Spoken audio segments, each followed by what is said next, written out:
Olá pessoal, tudo bem com vocês?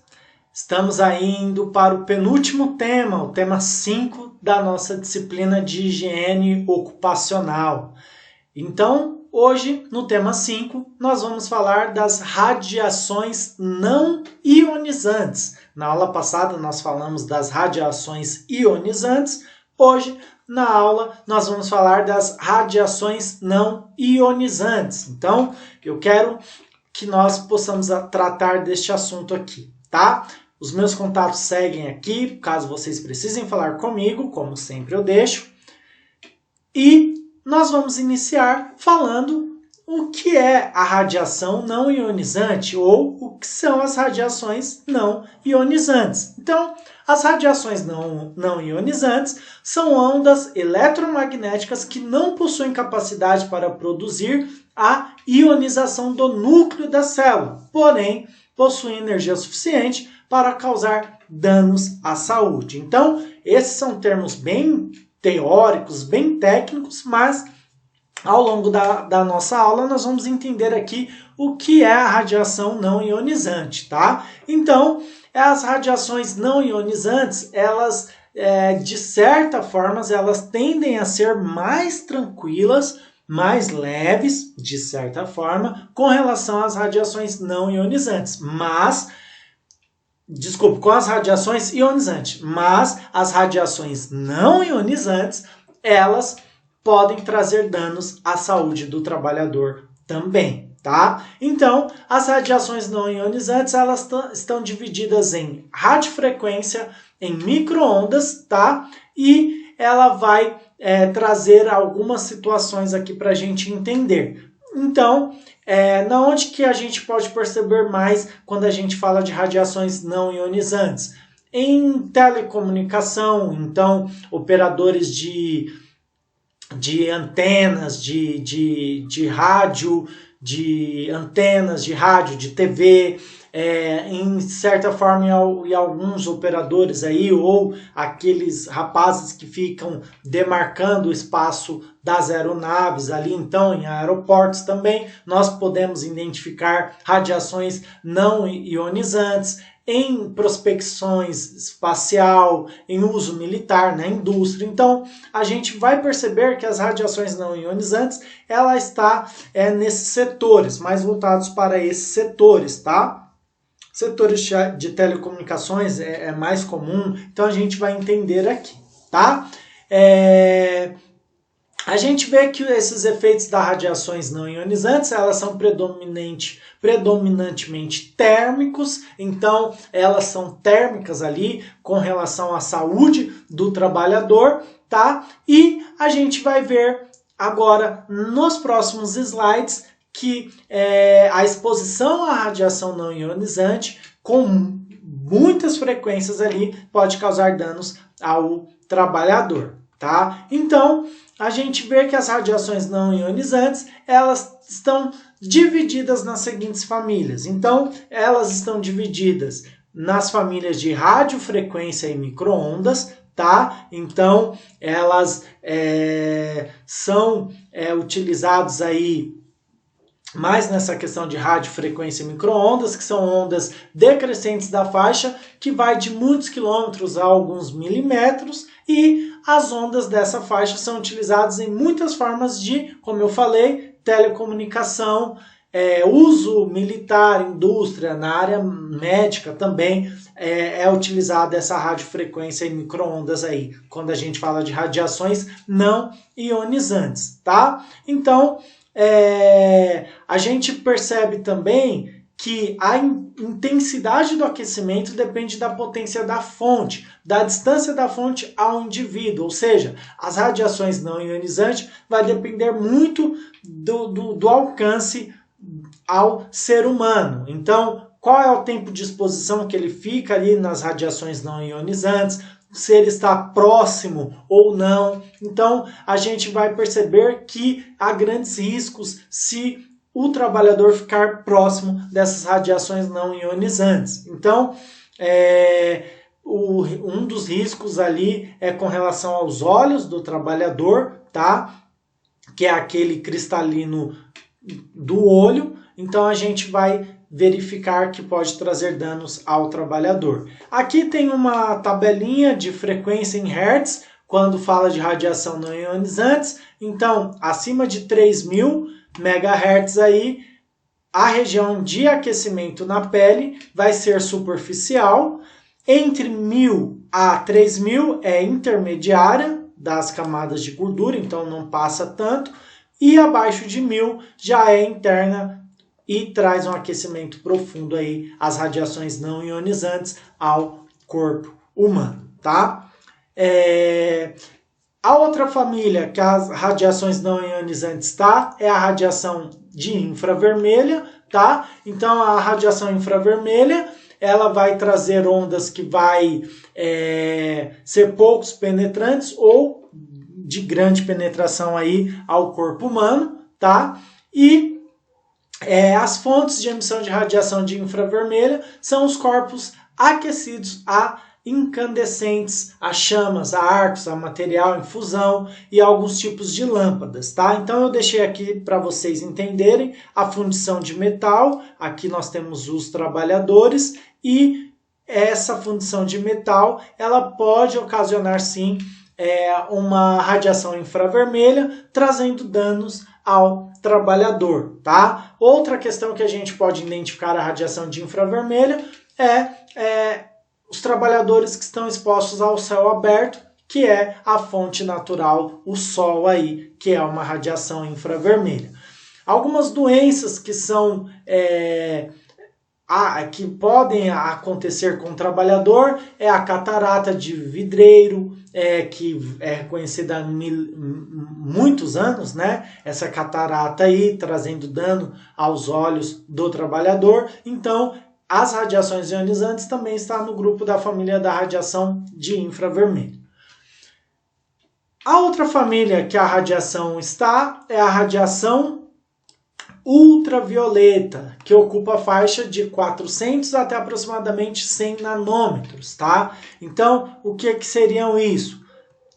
Ela está dividida em radiação ultravioleta, né, que é a UVA, que é de 315 a 400 nanômetros, que a radiação nessa faixa ela atravessa a maioria dos vidros e praticamente não produz eritema ou bronzeamento na pele humana. Então, essa medição faz com que as radiações ou a radiação não ionizantes ela atravesse os vidros aí. Aí nós temos a UVB, que vai de 280 a 315 nanômetros, que tem efeito de eritema e pigmentação sobre a pele humana. Nós temos também a UVC, que vai de 100 a 280 nanômetros, que tem um forte efeito germicida, matando bactérias, fungos e outros organismos no ar aí. Tá bom? E também não penetra na maioria das substâncias aí. Nós temos também comprimentos de onda inferiores a 200 nanômetros. Essa radiação é absorvida pelo ar e forma a camada de ozônio, que tem propriedades desodorizantes, tá? Aí eu deixei uma tabelinha aqui também, que é a subdivisão de bandas de radiação ultravioleta, tá? Que é as faixas aí que eu mencionei aqui, tá bom? Bom, essa parte aqui teórica a gente passa. Nós vamos agora falar da outra família, que é a fonte de radiação ultravioleta. Então, essa radiação ultravioleta, ela está ligada ao Sol, que é a radiação recebida que vai até os 290 nanômetros aproximadamente, que o nanômetro são os cálculos, tá? E também a radiação ultravioleta, ela também está ligada aos tipos de solda, né? Trabalhadores que trabalham com solda, e também as de maior emissão são as que utilizam o gás argônio, tá? Também é encontrada a radiação ultravioleta em lâmpadas de luz negra, em lâmpadas germicidas, em lâmpadas de vapor de mercúrio e também em lâmpadas na indústria gráfica. Então, as radiações não ionizantes estão localizadas também nas fontes de radiação ultravioleta. Então, nas indústrias gráficas aí, é preciso tomar os devidos cuidados para verificar se essa radiação não ionizante está afetando o trabalhador, tá? E um efeito importante reconhecido da radiação ultravioleta é o câncer de pele aí, que quando o trabalhador fica exposto à radiação ultravioleta, pode lhe ocasionar o câncer de pele, tá? Muito bem, pessoal. Nós temos por último aqui o laser, tá? O laser é uma sigla que quer dizer amplificação de luz por emissão estimulada de radiação. Então, a gente vê que o laser ele pode causar aí queimaduras na retina ocular, quando o trabalhador fica muito exposto. Eu deixei aqui uma imagem, tá? E se vocês fixarem o olhar nessa imagem, nessa lâmpada aqui, tá, de laser, vocês verão que o olho ele começa a forçar um pouquinho. Então, se o trabalhador ele está exposto a essa luz, né, a esse laser, ele pode trazer queimadura da retina ocular. Tá bom? Então, é importante nós estarmos ligados em todo tipo de ambiente que o trabalhador está, tá? Então, se o laser ele está sendo utilizado aí em exposição acima dos limites, pode trazer lesões ao olho, tá bom? Então, esses foram os tipos de radiações não ionizantes, as famílias das radiações não ionizantes que nós vimos aqui, tá?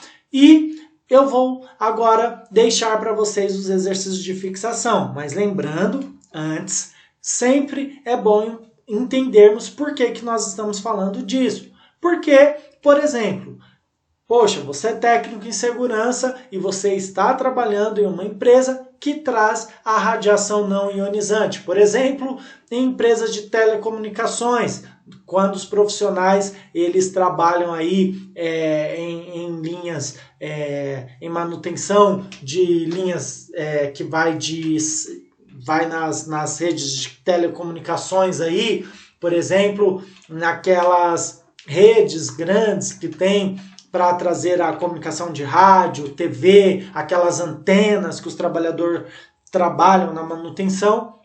Você, como técnico, vai verificar se o trabalhador está exposto a esse tipo de radiação, ou no ramo gráfico, numa empresa gráfica, também é importante, quando tem aquelas luzes ali das gráficas, das máquinas, é importante você verificar também, ou também em questões de fundição de metal, se você trabalha numa empresa assim, é importante verificar se o trabalhador está exposto a esse tipo de radiação, ou de laser, poxa, essa máquina de cortar aqui a laser traz algum tipo de dano ao trabalhador. Então lembre-se que nós, como técnicos de segurança, nós devemos estar preparados a entender o que é tudo isso.